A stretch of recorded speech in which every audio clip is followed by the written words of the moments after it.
There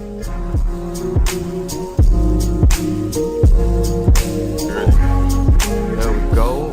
Black Ice TV in the house once again. Talking with Terry Riggs, H.K.T.H, Knowledge and Travels.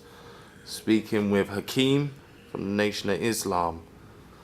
Kick it off for us, brother. As you've forgotten, I am the UK tour guide to the rest of the world. That's all. You know what I mean? I get around Can't everywhere and forget everywhere. You know? Blue. Peace within thoughts all the time.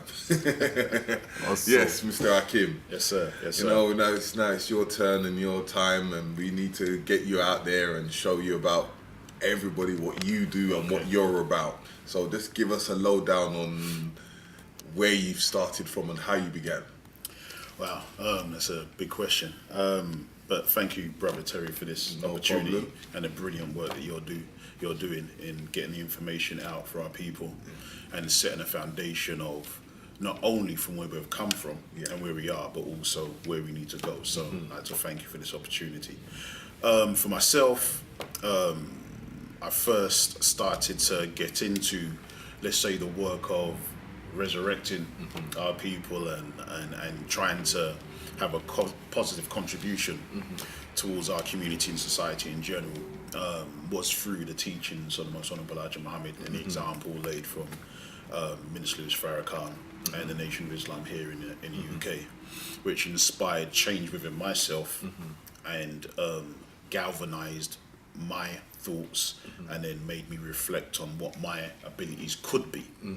Because growing up as a lot of young black men are entrapped within this society, you know, I also went through certain pitfalls, went down a pathway of negativity, and it was the N.O.I, the Nation of Islam here in the UK, and hearing the teachings of the Most Honourable Elijah Muhammad through the Honourable Minister Louis Farrakhan that helped me to find that great potential that I kind of thought I had.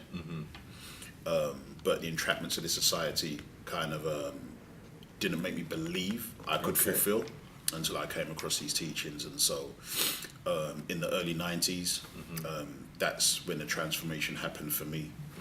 And then I started to get involved in different community campaigns, different social work, and then that led me into work within education as well. And so I started off being a behaviour improvement mentor, working within schools, coming up with behaviour improvement programs for young people. And then from there, from being a behaviour improvement mentor, I developed into a workshop facilitator, formulating my own workshop programs that will cover anything from cultural diversity, self-improvement, student empowerment, anger management, you know, identity, you name it. And built myself up from there to then understand what it is regarding the terminology that gets thrown around a lot in society and education, inclusion. Inclusion, you know, it gets thrown around a lot, but in a way of policies, but in the way of implementing it as an active principle, it's hardly ever done. And as a people, we know what it feels like to be left out of levels of empowerment, whether it's financial, educational, whatever it may be. So coming from that angle, I was able to utilize the policy of inclusion to be able to implement different now inclusion programs within school. And I was able to then galvanize and implement independent contracts. So I started up a business called Black Start Line. I was able to then implement contracts within schools and different centres and different youth agencies. And in one school, they actually bought in to my skill set, and they made me an inclusion manager of the school and implemented full inclusion policies throughout the whole school. So that's kind of my background into it, into education. In saying that, right, where can you say that you had that change? Because, you know, like, as you said, like, you've come from a background where there was, negativity around, which most of us have in London anyway. And we have this transition, like for myself, I have this transition where I knew a lot of things, but the negativity still drew me in until I started to, like, for me, I started to travel a lot, and which I knew that I loved. So when I said that I was going to Tottenham, I was going to Manchester, I was going to Birmingham, I started to get further and further out and further out, and I started to get more information and understanding that, you know, where I was and confining myself in that little space, that life is much more bigger than that.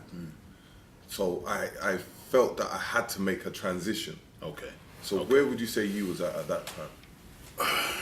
What, just at that point of transition or just before transition? Just at that point of transition. It was a point for me when, you know what, brother, it was like I woke up, I woke up one day. And I woke up one day thinking, you know what, I don't know nothing about myself. Yeah. I'm being serious, and there's a name that always sticks in my head, right? And in fact, two names. One Lee, one Stuart, and I gotta big up these two white boys, Lee and Stuart.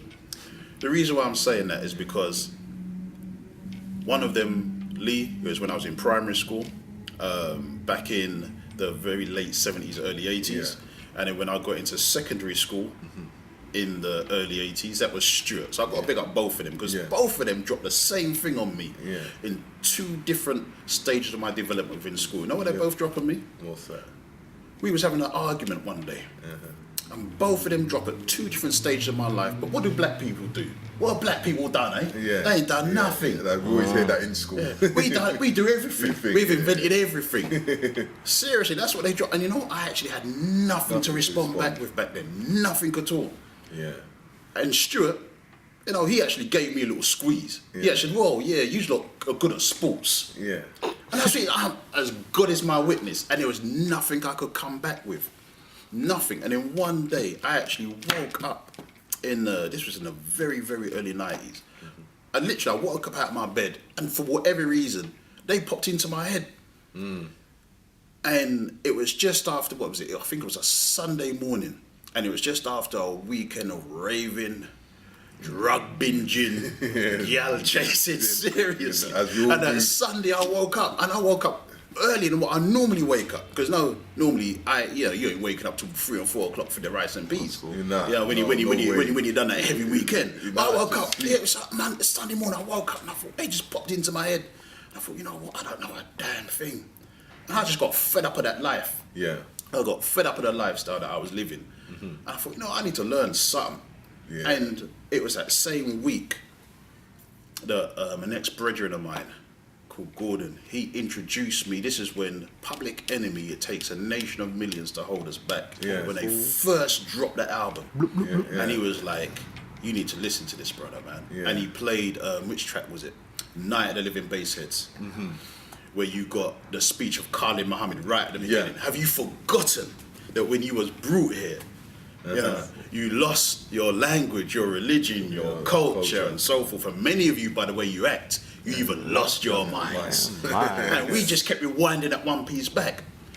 And he recorded, back then it was on the tapes, and he recorded, I think it was of Dave Pearce, the Dave Pearce hip hop show, this white boy back in the day. He recorded it off his, and we just kept rewinding that one piece. And that was the first ever black conversation me and my brethren ever had. We didn't even listen to the track, for an hour. We just kept rewinding back that speech. We was like, who is this dude, man? And we had a whole conversation. It just resonated with us. We've been carrying on like we lost our minds, man. The crap and the nonsense we've been doing out on the road, and the way we've been living foul, and we didn't even know it. And that's when it just really resonated with me. And it was that conscious hip hop at the time that inspired me to then pick up my first black book that was given to me by another brother called John. And he was way ahead of his time, because there was always one. He was on things, but he was always quiet. You know, them brothers that just quietly on things, but they're just different. And they drop little seeds on you. You understand? But you so ignorant, you ain't really picking up on the time. But they plant the seeds though. And he was a couple of years older than me. And I can remember thinking, John always used to drop something, and there was always something different about John. So I went around his yard. I was like, John, man, I'm having these thoughts, and he just passed me our first black book, which was Dr. Ivan Van Sertima, African Presence in Early Europe. That's all. That was the first book that I ever picked, that I ever read about knowledge of self, and I just read the first couple of chapters of this thing, and I was like, wow, wow, it blew me away. Yeah. Not only to know that we were the first people, but to know we was in Europe before anyone else. Wow, that just blew me away. Yeah. Just that one book alone, and then from there, that set me on a course and pathway. Like I said, when I heard Minister Farrakhan excerpt of his speeches in Public Enemy and stuff, then that just set me on that natural courseway. Because even prior to that, I picked up Malcolm, read the autobiography, loved Malcolm X and listened to his speeches, and then there was a whole string of things that came after that. Once you start to go into one, it goes into two, and then it goes. There you go. The tree starts to grow, and then that's when that just transformation really then took place for me. Okay, and then in saying that you got from here to there and got to that thing. Now, where did you say we do the second transition where you said, you know what, I'm going to take action. I'm going to use that knowledge to put into action. Because there's a lot of guys out here that I've realized that they are very knowledgeable, but the problem is they keep that knowledge to themselves, or they don't help to spread it, to convert it into something. There's no drive. For our new generation. There's a lack of drive. Lack of drive, no help, no whatsoever. So that maneuver where now you said, okay, let me get into this and help others. Brother Terry, that's another brilliant question, because it makes you really self-reflect. Yeah. And you're right, not putting anyone down, but there's too many of us that become, we theorize the ideologies that we're introduced to, the word that we're given, and it becomes, unfortunately, a lot of the time it becomes a theory, and a lot of us, if I can use this term, brother, we have an egogasm about what we know. Yeah. And then what we want to do, I remember brother Leo, one time I heard him say this, and we love to then have a mass debate. Yeah. And then all we do is have an egogasm, but it don't produce nothing. No. Because that's one thing. You understand? You see, like... So, what you just said there is really important, because, we have to follow through with action. Yeah. Once we get the ideology, we have to make it live. If we don't make it live, it's just rhetoric. Yeah, it just becomes a theory base. And we, go. as I always say sometimes, is that when we get to this concept of reading a book, a lot of people read books literally, but they don't get the message. It's like, for instance, when we were in our last years of school. Could we actually remember what we did in our exams? It's because when we read it, we only read it literally to cram the information, and then we forget about it. But then if we had learnt the message, it keeps it into our body. So then it's something that we need to push out to, let's say, convert it into a business or convert it into some knowledge that can help others. Yeah. Do you know what I mean? But so for me, I think again, it's a twofold thing. Yeah. I'll take it from one level, which is from the macrocosm, from what I saw going on outside of myself.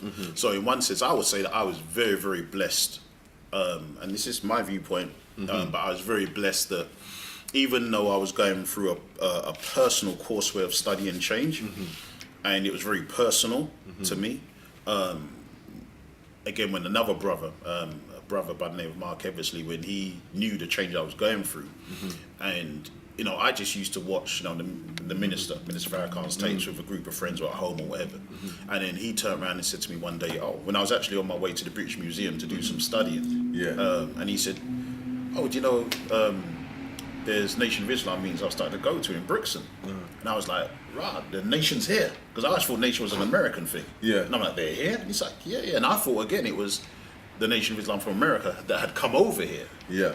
And so when I went to Brixton and saw that there were brothers and sisters from the UK that had heard the word and had transformed their lives and formulated the organisation for out here, that blew me away. Yeah. And so when I met Brother Hilary Muhammad, who is now the European regional representative of the Honourable Minister Louis Farrakhan. So when I met brothers like Hilary Muhammad and saw that, like you said earlier, they were now not just preaching a word, but living it, putting it into practice, trying to make community change, going out on the street, changing brothers' lives and changing sisters' lives, putting on events, formulating their own schools. I was like, wow, I'm actually seeing the word in action. prior to that, I'm just seeing it on the tape. Yeah. So that inspired me that I could actually see an organization of people that had heard the same word as me, but then got up off their backsides to make it live. And so I've got to give thanks to brothers like Hilary Mohammed, the European regional representative of the Honourable Minister Louis Farrakhan, because that inspired me on that wider aspect too. You know, I've got to be involved in an organisation that's doing things, and I've always been of that mindset that it doesn't, for me, regardless what the organisation is, but you've got to be involved, whether it's you join it, you affiliate, you support an organisation, but you've got to do that. Even if you just want to remain an individual, you've got to get up off your backside and get involved. Yeah. You know, you've got to. So that inspired me on that level. On a personal level now, for me, it was, again, a pathway of self-reflection, because I thought to myself, hold on, if I could be proactive in an endless list of negativity, see, if I can be because look, no one in my life, brother, ever came to me and said, here's a bag full of drugs for free, and I'm going to keep supplying you with this for free, it's not and happening. You never have to leave your yard. That's not happening. I had to find out where it was, where the best deal was, where the best grade was. Yes. You understand? And that's the system that we've all learned. And I had to find out, well, which one was the most secure, which was the one which was the most, you know, the best high grade, but the most low risk, so I'm not going to get yammed by police.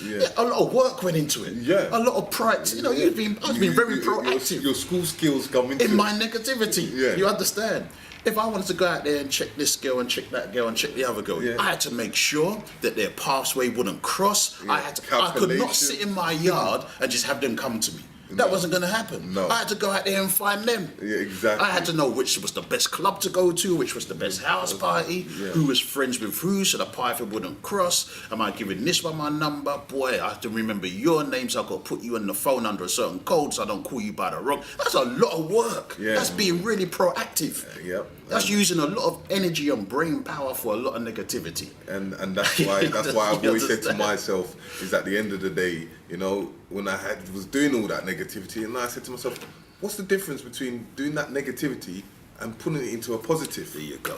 Setting. There you go. That's it. It's the same system. You just flip it. As we were speaking earlier. You just flip it round. A lot of things is upgrade. So we upgrade from the negative to the positive. And there you go. And then I just had to self-reflect and think, you know what? If I can make all that effort and be that proactive in being negative, surely I can do the same. Exactly. In being contributing something positive that's now. And that's all it was, brother. Because one thing that you've got to understand is, like, for instance, if you're selling drugs and they say, for instance, they sell these little things for £10. It's the same thing, right? You just got to look at like this. If we have 1 million people, right, and then we started to sell, we turned that drugs into 1 pen, and we sold that pen for £1 each.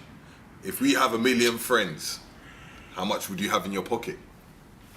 That's business. And there you go. And so that's what I decided that, you know, I'm just going to, like you just beautifully said, I'm just going to turn it around and use negative for positive. So if I can network to get connected with girls, surely I can network to get connected with positive brothers like yourself and positive sisters and positive black organizations. Exactly. If I can, if I can learn how to sell and bill a spliff, then surely I can learn how to sell liberation to our people and learn how to build our community. As they will say, like on the Freemasons, they're no matter how negative people talk about them, but you got to, if you look at the positive side of it, one thing that they have is what they call brotherly love.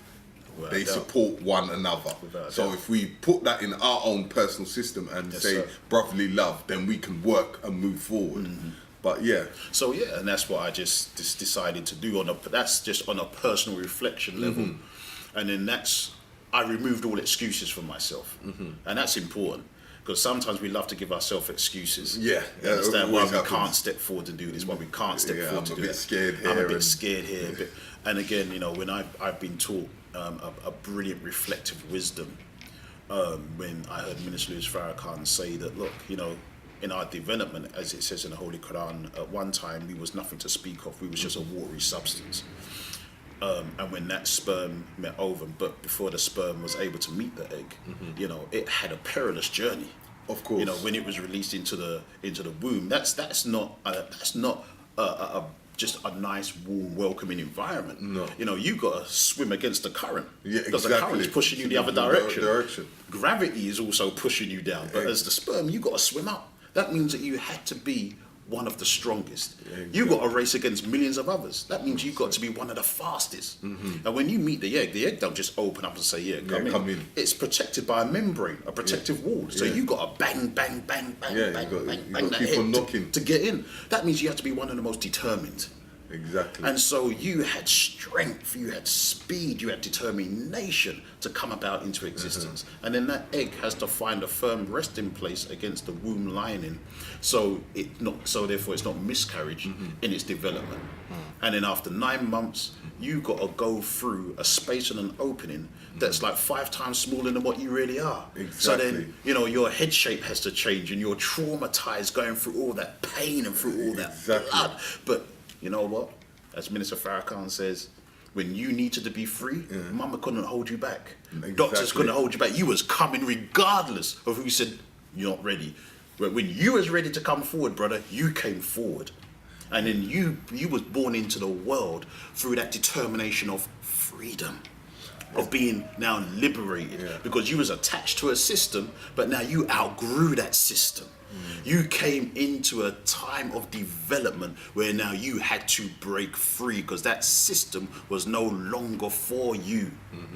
And when I heard that teaching, I was like, you know what? I can't give myself no excuse, because if that's my origin of coming into existence, and I went through all of that as a sperm, now I'm fully developed. How the hell can I turn around and say, I can't do that, that's too hard.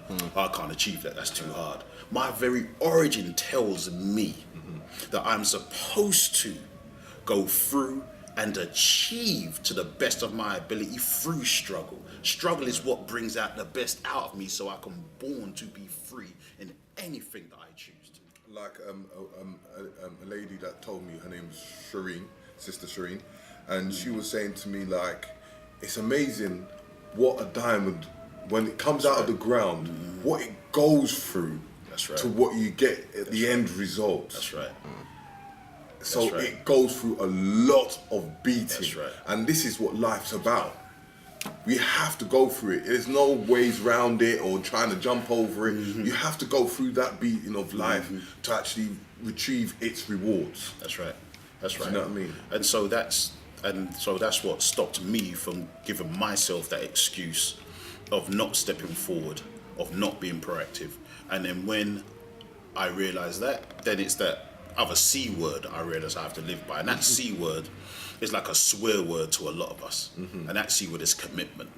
Of course. I had to be committed to the cause. Exactly. You understand? And I know it's hard, and it's real hard to be committed. It really is. It really is, because when you live in a society, in a world that has weapons of mass distraction, you understand? And you're just being bombarded with trivialities and foolishness every day. Every day. And you're meant to be focused on something that is superficial. You know, when I meet someone like yourself, and I'm saying this with all due respect and all due honor, you're a freak. Yeah. Because you ain't supposed to exist. This society is not supposed to produce something like you. That's the reason why I know it wasn't this society that produced you then. You understand? Because you're not supposed to be liberating in your thinking. You're not supposed to be conscious. You're not supposed to be doing all of these beautiful, positive things that you do, Brother Terry. So that means that you're an anomaly. It's almost like you haven't really been calculated for in this system, because you're not really supposed to exist. The system wasn't supposed to produce you. You know, so when I look at it that way, and I think to myself, wow, you know, there's a lot that needs to be done, but it's that C word, you have to be committed, because it's very easy not to be, and it's very hard to come out of the other C word, your comfort zone. It's very hard in this society to come out of your comfort zone, and you have to. But it's a struggle to do that again. But it's finding that level of commitment that then brings forth what is called change. You know, change for self, change for your immediate environment, and then change for the wider environment. And when I saw that happening, when I saw not just the change within myself, but the change in those around me, you know, my family members, you know, my mum started to love and respect the change that she saw in me. My older brother, even my older sister's children started to then respect that change, and then some of them also followed on a similar pathway to myself. And then from there, connecting to the wider community, then I got involved in putting on events. And again, I have to thank the Nation of Islam for that, because they gave me the power base to go out there and put on events. And then from there, formulating my own company is another brother called Wayne Shahid, who helped to found Black Star Line with myself. And then taking it from where it used to be, from just edutainment, and then taking Black Star Line into education. You know, I found myself that the more I would invest in that level of commitment, the more then the Most High will bless me from the productivity that came from that commitment. And that all comes from the biggest C, communication.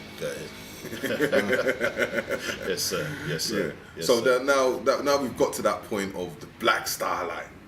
That's where we're gonna go into now. Okay, yes, sir. Yeah. So give us a little information on what Black Star Line does. Okay. And what it's about. Well, like I said, it first started off from just being like some edutainment nights we used to do. But we used to put on edutainment nights via the Nation of Islam. So you know what, a lot of early starters got their start from Black Star Line. Estelle. Okay. Some She of her lives around the corner from me. Some of her first early performances was Black Star Line, Stoke Newton Mosque. Who else was there? Gina Yashaway. Okay. Big comedian Gina now. Yeah. Through another organisation that was based in Tottenham, but also through Black Star Line, we put on a few edutainment nights via the Nation. Yep, she got her start there. So we started off doing edutainment stuff. And then from there, because of the work I used to do, I started to do then in education, then it just naturally and organically grew and led into education. But then the Most High has a path, that's why. Oh, definitely. So sometimes you think that it's going left, but really the Most High might be taking you right, and you just got to follow. And it followed the ideology as well, in a sense, and it became you know what the Honourable Marcus Garvey, when he had formulated the Black Star Line shipping company, you know, it was for me and Brother Wayne Shahid, it was what it symbolised in that sense of going back to Africa. So now for me, Black Star Line symbolises that whole aspect of, you know how it says in the scripture, the book of Malachi, that Elijah would turn the hearts of the children back towards the father, and the hearts of the fathers back towards the children. So, you know, tying that in also with the teachings within, you know, with ancient Kemetic, our ancient African traditions of Ma'at, and also of, you know, Osset, Isis, when she had to go and find Osor, you know, Osiris, and resurrect him after what Set had done, and try to bring him back. So it's this whole thing of going back to our original state, and where and who we are supposed to be. So that whole concept fitted beautifully with what I wanted to implement with education, regarding getting our minds back to where it should be. So, you know, Black Star Line going into education, coming from our great teachings, whether it's ancient Kemetic theology or whether it's the Honourable Marcus Garvey. I thought Black Star Line was our ancestors doing the campfire. Whatever it may be. That's right. So give that knowledge out. So it encapsulates all of that. You know. And so we thought, Black Star Line is a good company name to have, even in the educational work that we do. Okay, so what kind of educational work and what kind of information do you do with the Black Star Line at this precise moment? At this precise moment, we've done some programs with youth offending teams. See, I was just reflecting, because I don't like to use the term gang, so I would say so-called gang. What I always say is a group of men or a group of women put together in one place. Or even another term, kind of like to use got from Minister Farrakhan. I think this is a better term. And it's a term that can even introduce what they're supposed to be: street organisations. Exactly. So a lot of the work that we have done has involved street organisations, and through Black Star Line, you know, I've had the deepest honour to work with people like Twilight Bay, who's originally from South Central Los Angeles, Watts, and even through his company, Social Solutions Institute, Black Star Line, you know, we've been able to work in partnership with him. Also, Dr. Les Henry from Newbie Unlimited, we've been able to work with him. So we've gone into pupil referral units, and these are units where young people are either temporarily excluded or permanently excluded. So we've gone into there, we've done different programs, everything again, from whether it's from identity to anger management to self-improvement. We've gone into youth offending teams, and this is North, South, East and West London.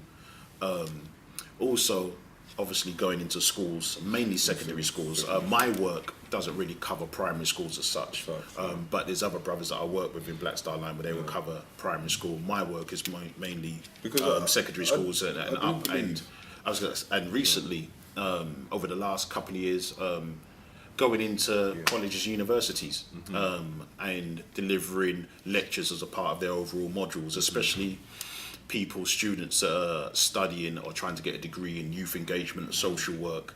So from last year to this year, I've started to be hired to go into universities and also to deliver modules as part of students' degree programs. So because I do believe that, you know, at the end of the day, you know, for our children to learn something, they have to learn from somebody. Yes, sir. So I always say sometimes it has to come from that secondary school upwards, even to our adults and elders, which some of them need reteaching so that they can actually teach the young ones that are in primary school where to go and how to do things and what to be, who to aspire to, because they look up to us. As they always say, the apple's not far from the tree. Yes, sir. So we need that form of education in them solid system. So like if you have someone in the secondary school that is going a bit wayward, then he could, if you put him in the right direction, he can put his younger brother in that direction where it needs to be. Yes, sir. So I understand where your ideology and your system, what you're trying to do is pushing it into that barrier. Yeah. And you know, and knowledge is key. You know, because knowledge is power. And again, if I can quote Dr. Les, you know, he would say, because knowledge is power, because knowledge has the power to either liberate or enslave. You know, depending on the mindset or the nature that's behind it and what he wants to use it for. And in my journey, in doing the educational programs that I do, you know, it's a powerful thing, you know, and there's no greater reward when I've worked with a young person, whether it's also in mentoring, because that's something else that we do in Black Star Line. We also do mentoring, and one-to-one, also group mentoring. Whether it's through mentoring, whether it's through the workshop programs, but when you see a young person that the school system may have written off, when you see a young person that the court system has written off, but the social order sees them as prison fodder for its modern day plantations in the prison, and it's set and ready for them. And there's no greater pleasure that when you work with that young person and you've done your work with them, they've completed your program, and maybe a year or two later they come and visit you and they say, I've just finished my college, or I'm in university now, studying That business. little change. Yeah, I'm studying business, or you know, I've set myself up doing this. And they're like, you know, I remember what you taught back then and what have you, and I was passing. No, what's even great is when they say I was passing it on to a next brethren of mine, you know, and then because what you said, I saw it happening. I saw something even on the news, and it prompted me to think, I was taught this 3 months ago. I was taught this a year ago. And when you get that feedback, when you get that, when you see that change, for me, there's no other greater pleasure. There's no other payment that can outdo that, because I always tell the young person, you know what you're showing me? You're actually teaching me now. And they're like, what are you talking about? You taught me. You taught me, sir. And I'm like, no, you're teaching me that what I'm teaching then is correct. Exactly. And without you verifying that, I never know if I'm teaching correctly. So really, I have now become the student, and you are now the teacher, because you've taught me with your life change. Exactly, because we're That always what I'm open up to learn there more. you go. That what I'm learning to implement is the correct thing.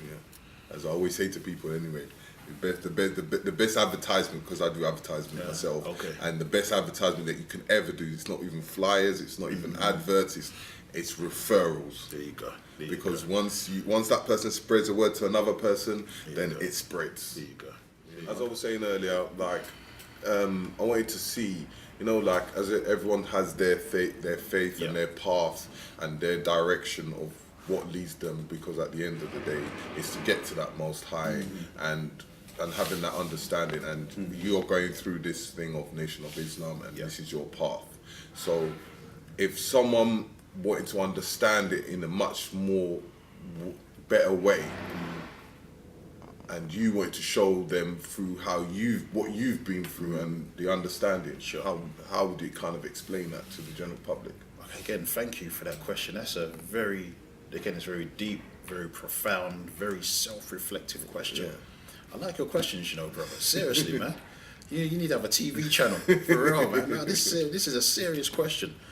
You know, for myself, and that spiritual pathway, as you say, that was introduced to me by the Nation of Islam, it allowed me to be a universal being. Now, some people may say, well, how can you say that? Because you're a Muslim, if you're in the Nation of Islam. And then some other people may say, well, how can you say that? Because aren't you one of those black Muslims in the Nation of Islam? So how can you then end up being universal if you're being narrowed down, not just to being a Muslim, but you're a black Muslim? Yeah. Categorizing. Listen, man, the color of the universe is black. You understand? And that's what makes it universal. Yeah, exactly. You understand? Everything was born out of black. Yeah, exactly. That's what makes it universal. And everything will return back to black. So that's what definitely makes it universal. And so for me, you know, when you go to the definition of things, and we know that, you know, words are very powerful. Yeah. And the reason why they're very powerful is because words have definition. Definition has meaning. And once you have the meaning of something, it gives you its purpose. And once you understand the purpose, it allows you to comprehend all things within existence of what that purpose is supposed to be fulfilling.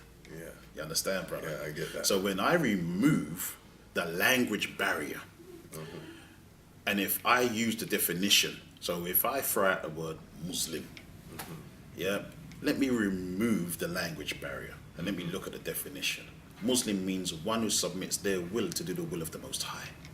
Simple things. Yeah. And I don't care whether you're a Christian. If you're a Christian, then you also are of that belief. Because if you're a Christian and you believe in Jesus, you believe that Jesus, his will and the will of the Father was one. So therefore, he submitted his will to embody the will of the Father so much you couldn't separate the two. So his will wasn't just that it was God's will. He was the manifestation of the will of God. You understand? If you're a Hebrew, or if you want to use the term Jew, but if you're a Hebrew, same thing. Whether you follow the first 5 books of Moses, and Moses again became the will of Yahweh, or Jehovah became the will. Whether you're a Buddhist, you're still in that line of thought, because to be a Buddhist, Buddha means the enlightened one.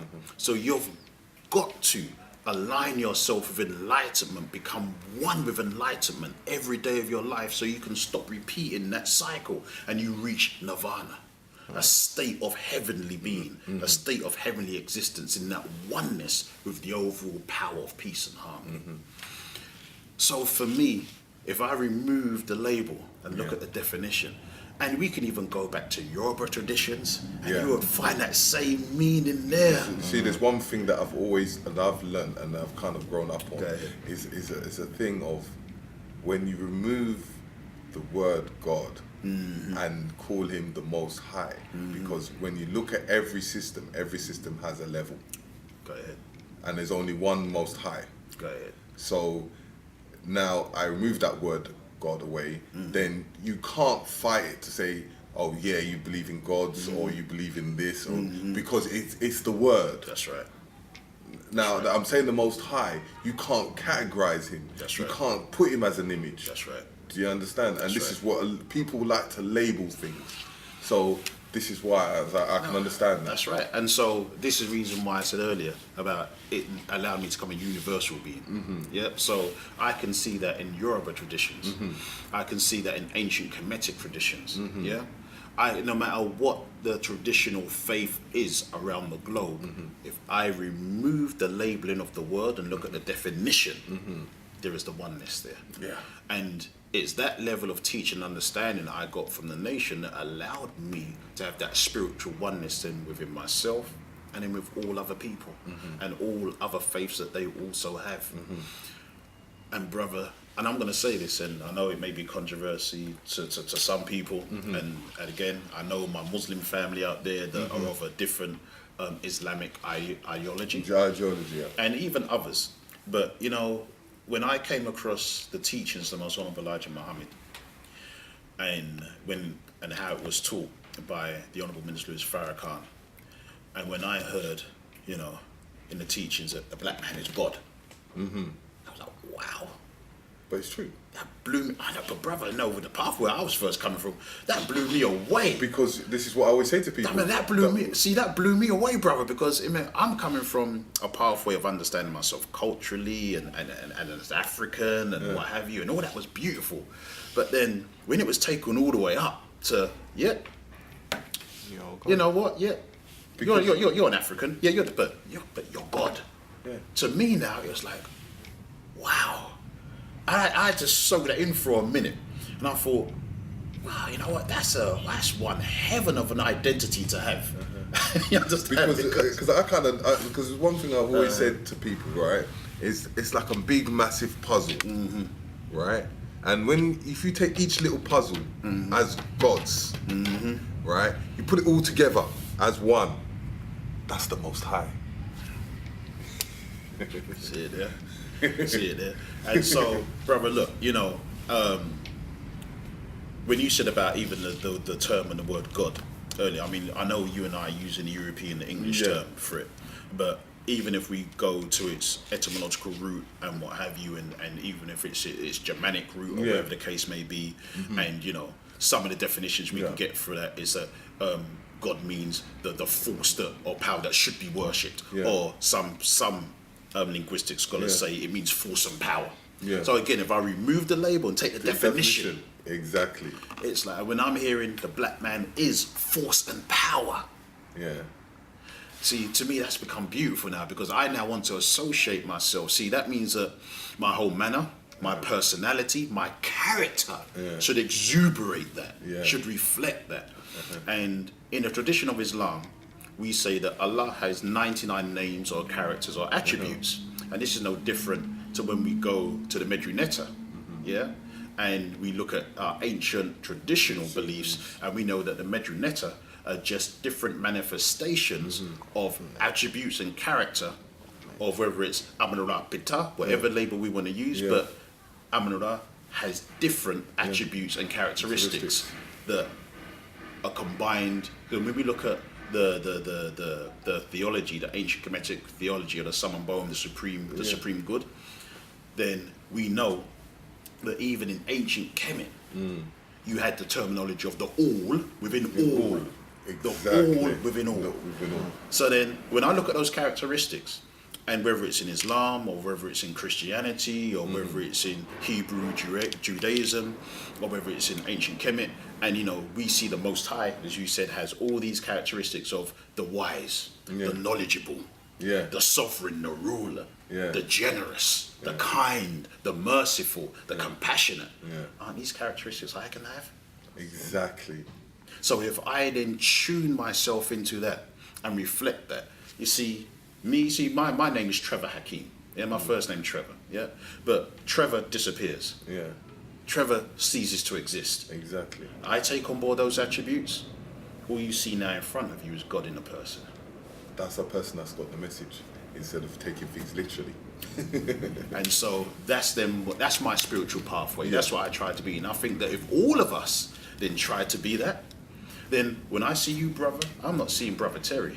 I'm seeing the attributes and the manifestations of the Most High come through.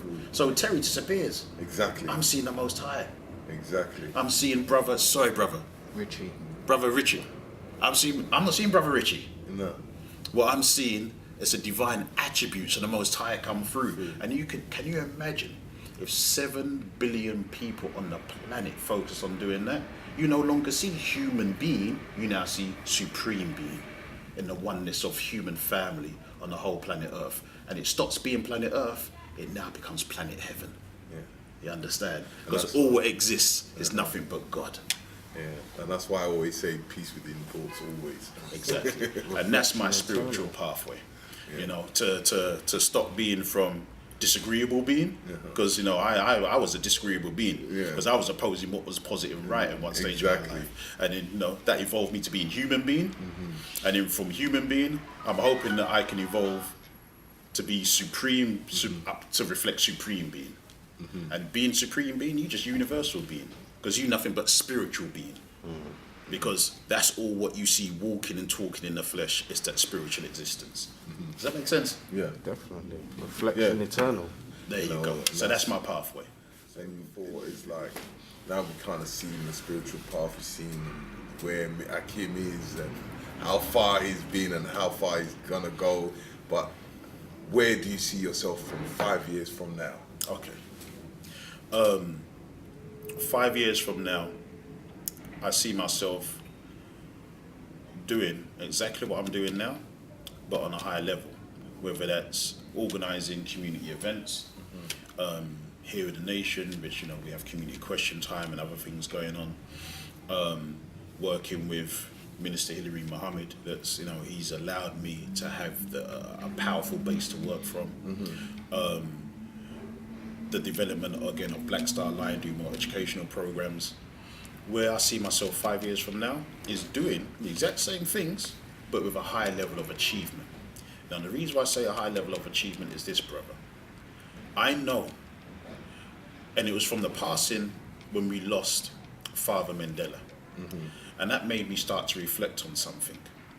And I know that when I look on the horizon, and if you was to ask me, brother, 5 years from now, if Allah forbid, but if Minister Louis Farrakhan was to pass 5 years from now, and he's one of the few giants we have left, but you know, there's Minister Farrakhan, and you know, we have Muhammad Ali, and regardless of what people think of the two other people I'm about to mention, but I still respect the work that they have done in helping us get over from the state that we once was in to where we are now, and the positivities that we have now. And the two people that I speak of is Jesse Jackson and Reverend Al Sharpton. Now, I know people may criticise them two brothers now, but I still respect the work that they have done. But you know, in saying that, with people like that, you've got to understand, every person has a play. That's right. They have a puzzle to solve. They have a stage to do. So to make that difference, you know what I mean? I could just say hi to Richie, and that can make him happy. So that when he's happy, he's doing a positive job. That's right. Filming. That's so if right. he's doing a positive job filming, the person that he's filming is getting a good product out of it. Yes, sir. So it's all connected. That's right. And as I always say, we always got to look on the positive side of what everyone is doing. That's right. Do you know what I mean? Then looking at their negatives. There you go. There you go. Same thinking, same thought. Beautifully said. So, and with what you just said there, this is the reason why 5 years from now, when I look at it, when I look on the horizon, if you was to ask me, well, Brother Hakim, 5 years from now, which other men or women can you see that are in their late 30s, 40s or 50s that you can see either three of them that are of the same magnitude of those ones that you just mentioned, Brother Hakim, and they're ready to take over. They're ready to fill their shoes. And I would have to answer you, I can't see one. I can't see no one that's of that magnitude, because we need to remember that people like Farrakhan, their contemporaries, their peer group, were people like Malcolm and Martin and Kwame Nkrumah. We need to remember that when the passing of greats like Maya Angelou, Mandela, all of our greats are practically gone now. And what I would say is, when I see that, at first I used to think, my God, what's going to happen to us? There's no greats left. But then I thought, especially with the passing of Father Mandela, I thought, you know what, there's not supposed to be any more greats left. Because that level of struggle is now over. You see, what all the greats struggled for, they've given us the blueprints. Of course. You see, whether we want everyone a university, We've had greats that have shown us how to formulate your own black universities. Yeah, the Tuskegee University, you know, that were formulated by great people. If we want to do inventions, we've got a string, we've got a line full of black inventors that have come and shown us how to do it. If we want farmland and produce our own farm, Elijah Muhammad Garvey showed us how to do all these things, how to be self-independent, how to be self-governing. Even if we want to go up into space, back in the 90s, the first black woman to ever go up into space on a space shuttle, a black woman showed us how to do it. And she was conscious. And she was a conscious sister too. So we have no excuse today. So when I look at the horizon, I don't see any greats to step in the shoes to fill those of which we have lost. I'm not supposed to see them. What I now realize is it's our job to fulfill what the greats have laid down. And it's my job to fulfill it. And so 5 years from now, I need to pick up the speed, man. I need to go into top gear. I need to push myself forward to fulfill all that which our greats have laid down. So the next generation coming up, it's going to be their job to step in to that which I have fulfilled for them to take it to the next level. But you see all that struggle and crying for, oh, but who's going to come next? And what's supposed to come next? And, whoa, boy, we're still in this position. And no, them days of crying and complaining and struggling is over, because because if we carry on doing that, that's me doing a disservice to all those that have gone before, whether it's a Sojourner Truth, the Harriet Tubmans, you understand, the Nat Turners, and the Marcus Garveys, the Bobles, the Bicos. You understand? We've had it all. Late Dr. Ben. We've had the late Dr. Ben. See, no matter what area of scholarship we need, it's already been covered. Exactly. So all we've got to do is fulfill it, and that's what I would say we're falling short on. We're not fulfilling what has been laid down, and that's brother. That's the reason why, again, I got to commend you for the work that you're doing, because. And I'm not just saying this for it. There's no biased reason because you're filming me. I'm saying what you're doing is tremendous, because we do not archive enough the great works that are going out here in the UK. We do not promote enough of the great works that we do here in the UK, because let me tell you something, brother. And I'm saying this now. This is on film. I'm saying this now. I've been saying this for the last couple of years. We have a great destiny as Africans here in the UK to fulfill. We have a great destiny as black people here in the UK and Europe to fulfill. The reason why I'm saying this is because, brother, you and I know we can bring somebody, one of the greats from America, and they will break down brilliantly the black situation, but from the American perspective. Ask them to do it from black British. Not quite. We can bring one of our greats from the Caribbean.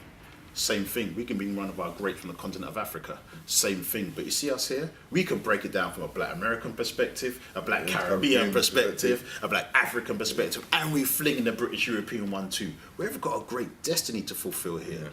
And brother, I'm concerned that we have come up here in the UK and the United Kingdom, Britain, England, it was her right here. It was this government seat right here that legalized a form of slavery that had never been seen in the world before. We're talking about chattel slavery. We know that the Portuguese and Spanish were involved from the 1400s, and the Arabs were involved before that. But the chattel slavery... I always say, it always started from that Queen Elizabeth I. But for the chattel, and when making it legal now, where everyone legally got a piece and they're cut from it, and making it, more importantly, because it's another way that people need, and the historians need to look at it, making it into a cooperation. It was done from here. They made chattel slavery into, and it was the first basis of a cooperation. Because they brought that business into that slavery, because they waited. Because the Spanish and all them lot, they went to do their slavery, they did their massacring, but that's all they were concerned in. But the British sat back and created that business. The way they made it into an industry. There you go. Because remember, there you go. Because you always remember is that slavery itself was kind of banned in this country. So it was more helpers. They were paying them low amount of money, but the slavery itself wasn't in this country. That's why if you look in the archives, you'll find out there's records saying that there were black people here that have come away from the ships, right, but they yeah. couldn't. They had to kidnap them, like right. Olu Equiano, and take him to Barbados to make him a slave. Britain was smart. All their plantations were out of sight. Yes. You understand? Out of sight. And so when you think of it in that way, and also when you think that it was Britain that had formulated an imperialistic and colonizing empire that had not been seen since the ancient days of Rome. And when you think of that, so when you think that this has been the head of the industrialized slavery, when you think that this has been the head of a modern imperialistic and colonization of an empire that had not been seen since the days of ancient Rome, you would think that we would have produced a Malcolm from here, or a Martin from here, or a Garvey from here. But why is it that you and I can name a cultural icon figure that becomes a symbol of universal freedom for our people and even for others? We can name them that come from the Caribbean. We can name them that come from the continent of Africa. We can name Africans that have come out of America. But why is it we can't name any that's come out of the UK? Name me one that's on the same level as Garvey, or Martin, or Malcolm, or Nkrumah, or Lumumba that's come out of here on the same level and is recognized internationally. We can't name one. That just goes to show you not only the work that we've got to do here, but like I said earlier, but we're in a unique position because we can break down liberation from everybody else's perspective, including our own, but no one else can do that for us. No. So the world is waiting for us, brother. I believe that wholeheartedly. The world is waiting for us. And let me tell you something. When the black man and black woman out of the UK rise, and when they hear us talk, and when they hear us break things down, we are the last cornerstone for the diaspora to stand up as a foundation for human liberation. I believe that wholeheartedly. So when you say 5 years from now, that's what I'm looking to fulfill. Exactly. As we've gone through the whole lot and we've done this and 5 years from now, and now as we look into the future, and there's one thing that I've noticed that you do and you've done in a lot of events, is looking at certain films, as we was talking earlier about a lot of things that are from the past and in the future is like an upgrade. So now we see things like what we've been told to us, like even through the films and all these kind of things that we see, and we compare it to what we do today. Now, I want to kind of ask you that kind of breakdown on how you demonstrate the films. Wow. Okay. Because I believe that film is a very powerful language, and film, I would also always state this, that film at this present moment in time is the most powerful form of medium on the planet. I don't think there's another medium that's more powerful than film. As an industry, it's a multi-billion-dollar and pound industry. You could have films that when they're released, when the final box office is tallied up, you can have a film that earns more on its release than what one of the countries in the bottom 20 countries in the world will earn in a whole year of its GDP. You got to remember when Avatar was released and that film earned a couple of billion. That's more than what some of the poorest countries in the bottom 20 earn in a whole year. That film earned in a few weeks. That's just one film. So on a economic level, film is powerful. It's real powerful. The Oscars, the most watched award ceremony in the world. There's no other award ceremony that has a higher rating than the Oscars. It's powerful. It's powerful. On an emotional level, it's powerful because it talks you through your emotions. You could be sad, watch a comedy film, and for that moment in time, for that 90 minutes, you forget your worries, man, and you laugh. You can be a very happy person, very confident person, watch a horror film, and maybe for that 5 minutes or that 90 minutes, it scares the hell out of you. All of a sudden, you ain't confident no more. All of a sudden, you believing in something which is an illusion, but the power of your emotions have made it real to you for that second or for that minute or for that hour.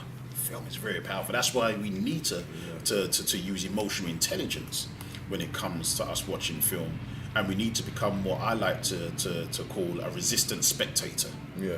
So yeah, we are the spectator watching that which is coming from the screen, but we're using what I like to call an ICF, our independent cultural foundation, to sift through the information that's coming from that screen, so we can culturally read what's coming off that film, to know how it's influencing us and directing us. And to be able to do that, what you are actually doing is what I like to call, now you're using your 3 C's, which is your cognitive, celluloid, conceptualization. And that's how I like to introduce the film lectures and the film breakdowns that I do. Because there's one thing, like from like as I say, through the past, Yes, sir. and what our ancestors have always said, and they've always given us 3 things that we've always dismissed from our ancestors. They always say that as us as a black race, we are entertainers. And there's 3 things that we normally do from the beginning of what our ancestors, and that is paintings, theatre, and storytelling. This is what brings films together. Without these things, we will not have the information. Brother, film is the god of artistic expression. Now, we were saying before about the Most High having all these attributes, but all in one. That's film. Exactly. Because music is an art form, right? And you have music and film, don't you? Remember before you even had what they called the speakies, audible dialogue. Remember you used to have the pianist playing the mood music, and then you had the caption coming up that people had to read. So music has always been involved in film. You mentioned the theatre. The theatre, it has thespians, actors and actresses. You film, you've got actors and actresses, right? If I said to you that I'm an author, I write novels, would you consider me to be an artist? I'm an artist, aren't I? I write fictional stories. Well, before you can even make a film, you need a script, don't you? See, it's all of the art forms in one. If I made a sculpture, would you say I'm an artist? Well, you have production designers, people that sculpture make the sets. It's all of the art forms, and it's the only art form that has all of the art forms in one place. That's why it's so powerful, because it's the god of art forms. But the question is it a god like Satan? Or is it a god like Jah? You understand? Is it there to liberate and uplift the mind, or can it be used to enslave and control the mind? That's the question. And I love the fact that when we look at the term media, and film is a form of media, isn't it? And the word media comes from the word medium. Now, you got to remember when you and I was at school, remember back in maths, and we maybe about you, but you probably was because you're intelligent. But me, I wasn't paying too much attention. So when the teacher used to ask me, Trevor, what's the medium number? I'd have to go, Terry, man, what's the answer, man? And then you would say, bruv, it's the number in the middle, isn't it? Medium is the number in the middle. You always have to find a number. So if you had a timeline of numbers of 10, it would be 5. The term media comes from the term medium. So you also have people that like to consider and call themselves spiritual communicators that can communicate between the living and the dead, right? And what are they called? They're called mediums. So when you look at it that way, you need to now ask yourself, in the world of film, who's the living and who's the dead? Now, the general audience, are they the dead? And there's a conduit in between them that's conveying a message, but who's the living that's conveying the message now to the dead? And I would say it's the people that control the studios, the people that run the studios, because most people that run and control the studios, the general population don't know them. See, if I started to throw out names like Jeffrey Katzenberg, people don't know who that is. If I started to throw out names of the people that run Viacom, and Viacom owns MTV, and MTV base that a lot of our youth watch, they ain't gonna know who runs it. They ain't gonna know who runs Disney or DreamWorks. They won't even know what company owns another company. But they know the actors. And let me tell you something, all these people that own the studios, they don't give a damn about fame. They know fame is fickle. But they know the power is in the fortune of control. They're the living.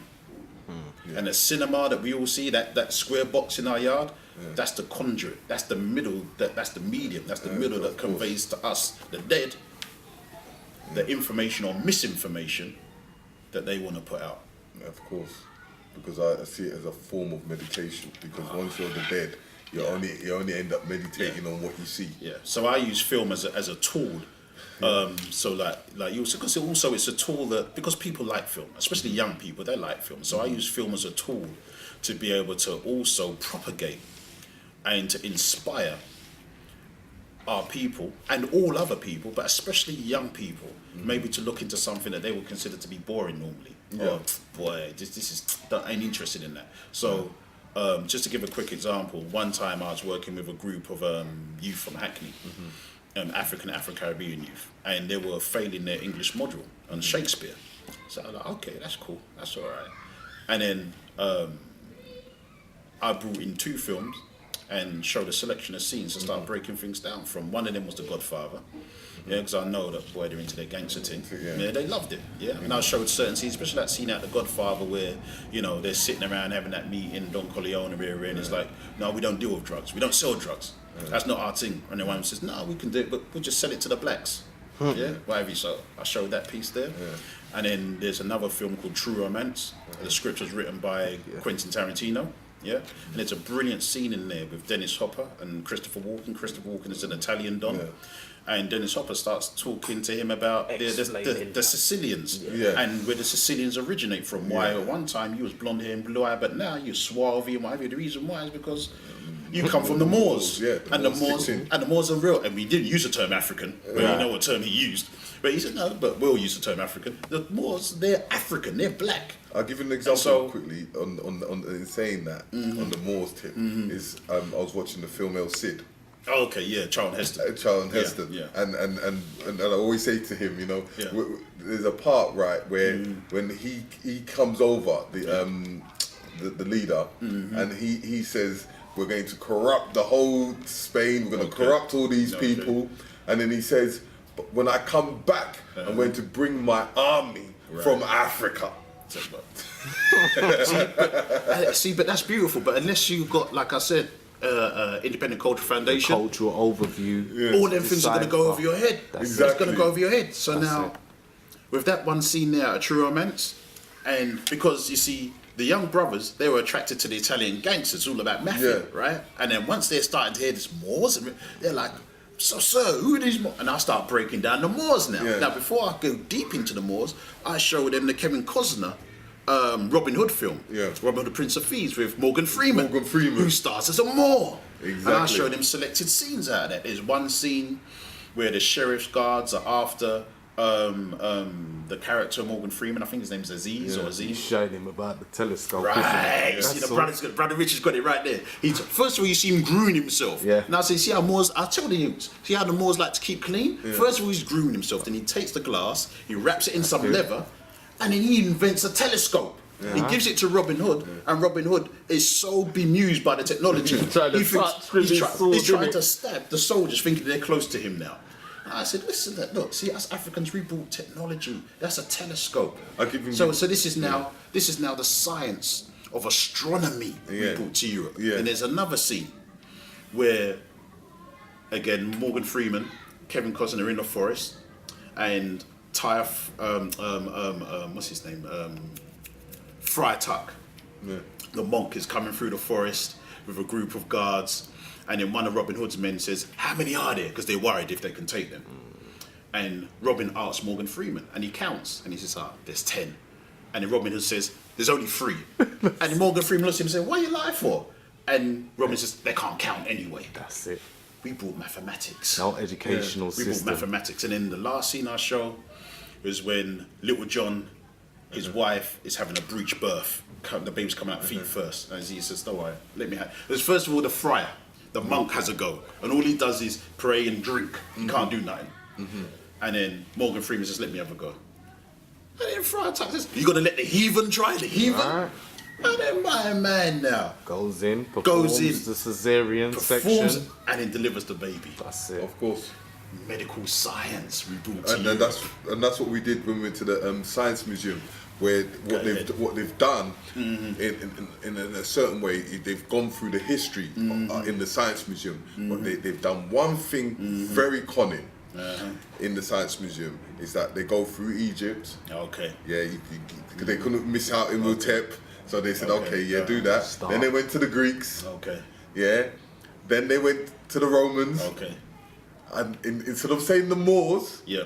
they just said, okay, we call it Islam. Because subliminally, subliminally in people's mind, when we say Islam, we say the Middle East. You know what image is going to come into your head. Because you're programmed to think a certain image now. Instead of them saying the Moors, which everyone should know that Moors means black hair, black skin. That's right. Do you know what I mean? So they have now put a small little sector where if you go to Paris, they explain it even much more in depth. Because they've got all the medical tools and the things for surgery and all that kind of stuff. So you see what you just said there? And that's how I just used those scenes of film in education. So now these group of youth that I had from Hackney, they were failing in their English module of Shakespeare. They now saw themselves in the picture. And I got this example when one time Dr. Les said it to me of if I took a group picture, the first person you look for is yourself.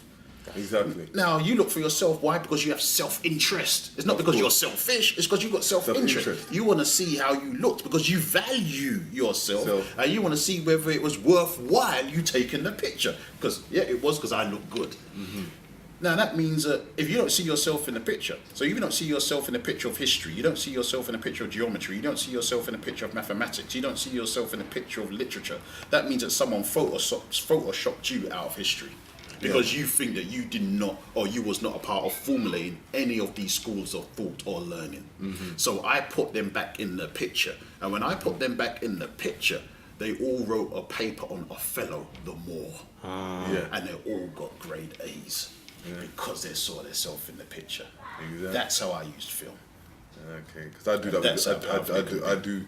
I do that with paintings. Like there's the Duke of Florence. Okay. But which he's a mixed race, but what it is in the Victorian Albert, it's in the cellar. They don't put it out. But it's the same thing. Is when I explain to people and I say the Duke of Florence, they say, nah, he can't be a black man. Yeah, the Italians, they're white, they're all blonde eye blue. This thing, it could never be. And when you actually see it and you go into there, this is why you see all the symbols and all the information. So I understand where the whole film thing comes from. So it's a powerful tool to use, and that's how I try to utilize it in an educational setting. But then there's also the film presentations that I do that we would just do a breakdown, whether it's you name it, man. It could be the X-Men film, the Planet of the Apes. Because most time when I do film breakdowns, people say, "Oh, I'm gonna come. Okay, so what are you gonna break down? You're gonna break down the Butler, or you're gonna break down the Help." I said, no, I don't break down those films, man. It's the same thing. It's the same thing they ask me when I say I'm going to do tours. Oh, are you doing tours of slavery? I said, I'm doing the black history. So I'm celebrating the people that have achieved. It's a lot more extensive than those usual cliche points in history. There you go. And I'm going to break down films that are extremely popular that you are in it and you don't even realize how you're in it. Exactly. You don't realize how you're in it, and you ain't gonna realize how studios and directors and writers use your history and use your experience and use your culture and put it in a film, and they become multi-millionaires by using your culture and your history, but you don't even know they're using your culture, history, your experience, your life experience, because you don't get the message. And if they can become multi-million or multi-billionaires by using your culture and history, you telling me that all we're gonna do is to stick with soul playing? Come on now. I get all that. Beautiful. We need to know what's happening out there, what events are going on, and the future of everything that we've been talking about. Okay. Well, just taking it from the point of the last point, the film breakdown. I'm still continuing doing a series of them. We've got one coming up, June 2015, June the 20th, that I'm honoured to be able to do with Dr. Les, and it's also been sponsored and organised by Mark and Charmaine Simpson of the Black History Studies group. Love those brothers, sisters. They do tremendous work as well. So that's happening in June in South London, over by Clapham, and Les and myself will be doing a series of other breakdown events, and that one is sci-fi versus black fact. So people need to come to that to show how. Don't miss that, mate. Sci-fi versus black fact. So we go through a whole lot of sci-fi films whether they're comic orientated, it could be the Avengers, it could be the X-Men, or it could be Planet of the Apes. And it's not what you think, because even at one of the last breakdowns that we done, there was a brother that's actually a filmmaker, he's in the industry, and he said that, you know, I don't actually watch science fiction films. The only reason why I came is because I thought, what black facts are you going to be tying into this? But after the presentation, he said, you know what, I'm going to go back and watch every sci-fi film that I missed. Because what the hell was I missing? Wow, this has just really opened up a different perspective for me. So it's not, so some people think, oh, well, if it's sci-fi, I'm not going to come. You don't have to be into sci-fi. You know, you don't even have to be into film that deep. Because your mind will be opened up to levels of knowledge, and more importantly, what goes on in society in ways that you didn't think. So we've got a series of them coming up. I've also got some film presentations that I'm going to be doing on behalf of the Nation of Islam. Done one 2 months ago in North London, and that was showing the the justice system really unjust? And again, I used film to portray that, and a different series of films that people would never think, wow, that's us in there, and how scenes of fighting for your rights and liberation is really based on many of our stories. Yeah. And I actually give you quotes from the. See, what I do, I actually give you quotes. I bring up quotes from the directors that say where they were inspired from and where they got the inspiration from. Yeah. And it's from us. Yeah. Yeah. So I have a series of them coming out. That's going to be from August. Okay. We're looking to do that. And that's going to be in South London, so here in Brixton, Hinton Road, but also in North London and also in East London. So if people, I'm sure that people will be able to see your details. So I'll be able to pass details on to you. But if people want to know directly from me, then that's info@blackstaronline.org. They can email me. I'll put them on a database, and then they'll get information from there. Politically, this year, what I am moving forward on behalf of and with Minister Hilary Mohammed is that we are readdressing the unjust ban on the Honourable Minister Farrakhan. Okay. Because a few years back, the Nation of Islam took the government to court and went to the highest court of the land, the High Court of Justice, over by the Strand. Yeah. And a lot of people don't actually know the Nation of Islam won. Yeah, I know.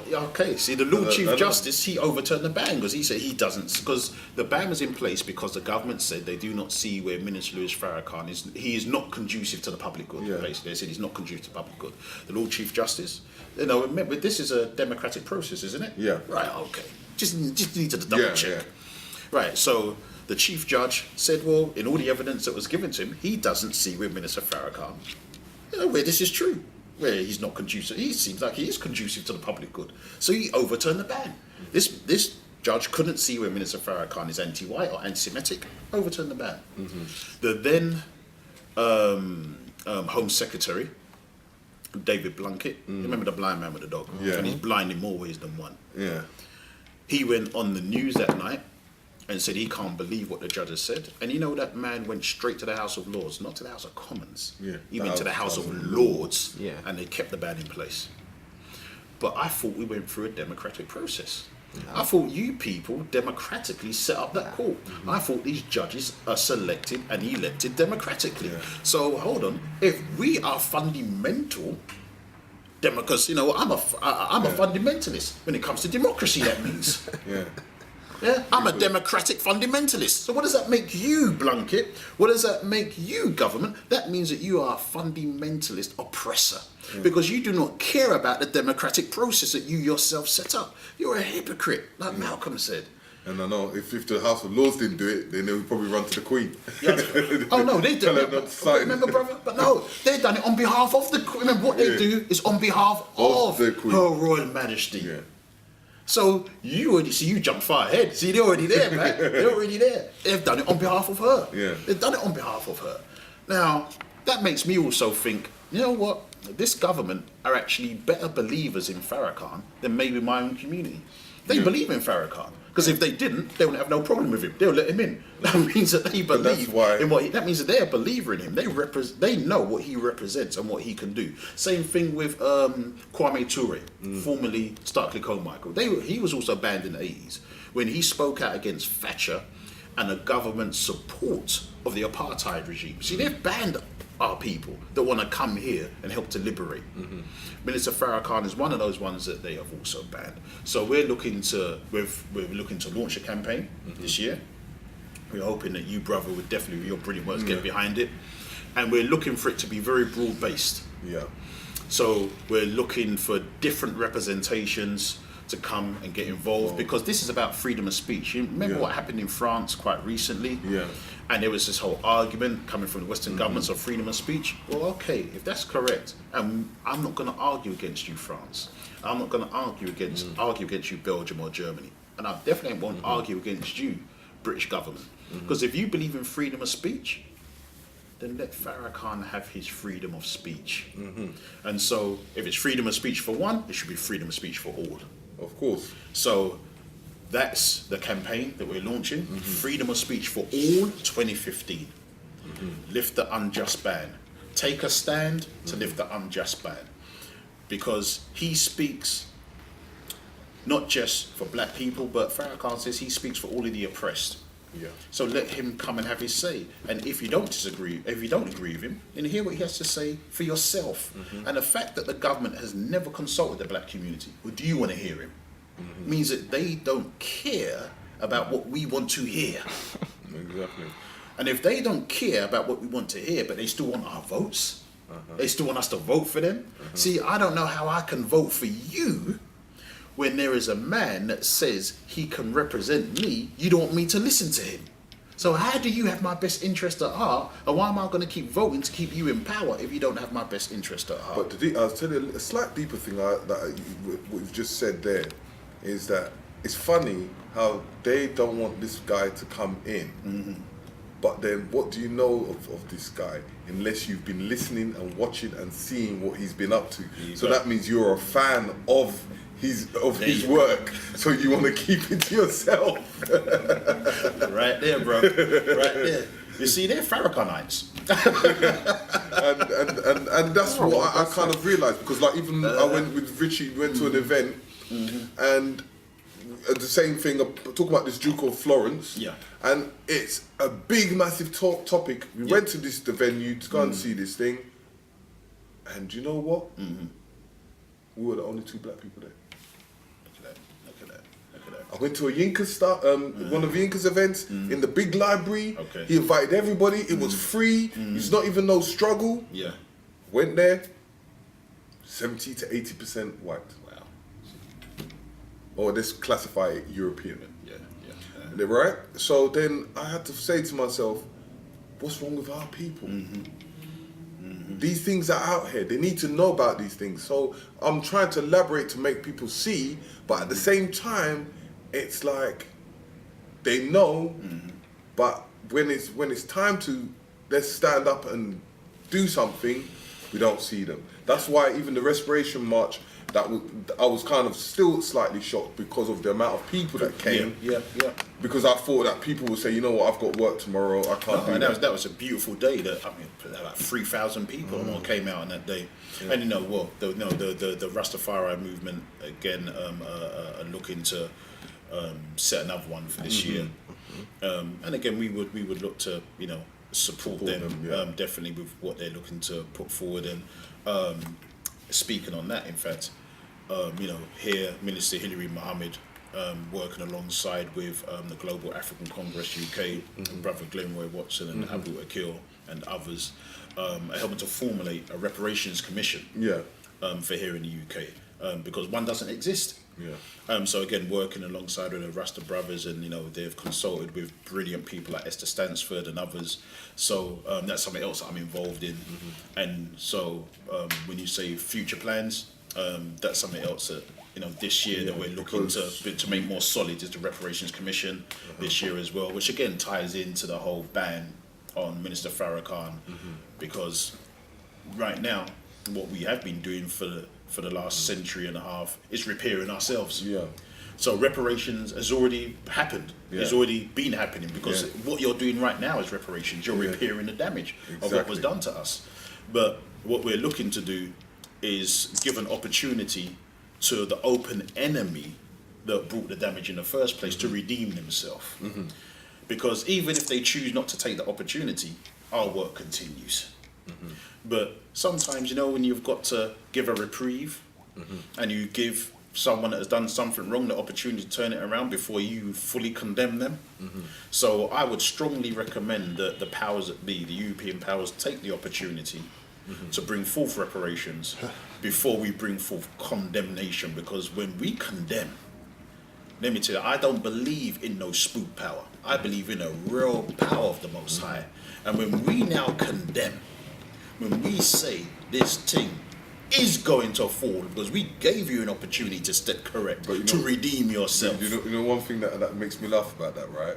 They when they're if they do go into that stage where it'll be a thing of, but we did help you, we gave you the plaque for Marcus Garvey's house.